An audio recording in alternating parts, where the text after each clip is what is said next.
I've been playing lots of Hickory golf lately, and after several iterations I feel I have a set I am satisfied with.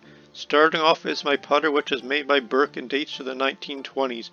It was the first Hickory I bought which sparked this obsession, and I don't think I'll be replacing it anytime soon, as the hours of putting practice in the base and with it have made me very handy with it. Next is my niblic, which I recently added and happens to match my putter.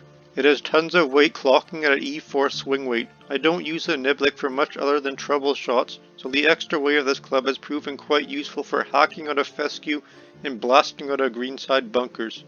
My mashi niblic was made by Stalendine in about 1931. This club gets the job done, but it's probably the one I am most likely to replace in the future.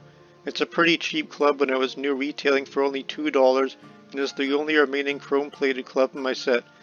It has a very sharp leading edge that digs in easily, but I've still been pretty successful with it. I generally use it at about 100 to 120 yards. My mashi is also a recent acquisition and is my only flange club.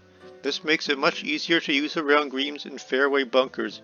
It's a strange club as it appears to be a knockoff of a Maxwell club based on the head shape and its font.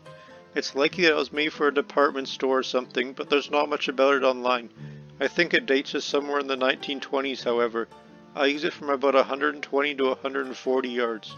This mid-iron is one I've used since the start of my Hickory golf journey. It dates to about 1930. Something neat about this club is the company, Aston, was a silverware manufacturer which invented a new type of stainless steel.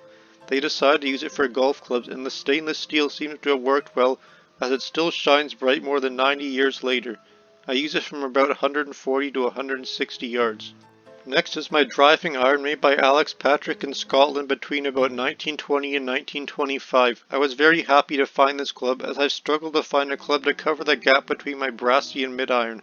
I previously had a spoon but struggled with it off the deck and have since sold it.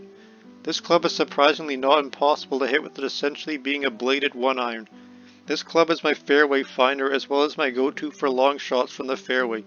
Distance for it is somewhere around 160 to 180 yards, but is sometimes knocked on the door at 200 with good rollout. Finally, here's my main club off the tee. It's a 2-wood or brassy, as I call it, and it was made by Spalding and dates to about 1930. I reserve this club for the tee only as its little loft is hard to get airborne off the deck. I also don't like hitting these old woods off the deck as it risks damage. The drivers of the Hickory era had very little loft, so most players such as me stick to woods with more loft, such as this 2-wood. This club has served me well and thankfully hasn't exploded. I can usually expect about 200 yards with it, sometimes more with some good rollout. Here's the whole set together in my reproduction turban golf bag, which works well for this half set. I made the bag stand with 2 yardsticks and some string. It usually gets some pretty strange looks in the course, but it gets the job done. Hope you enjoyed this short video and my Hickory golf set, and thanks for watching.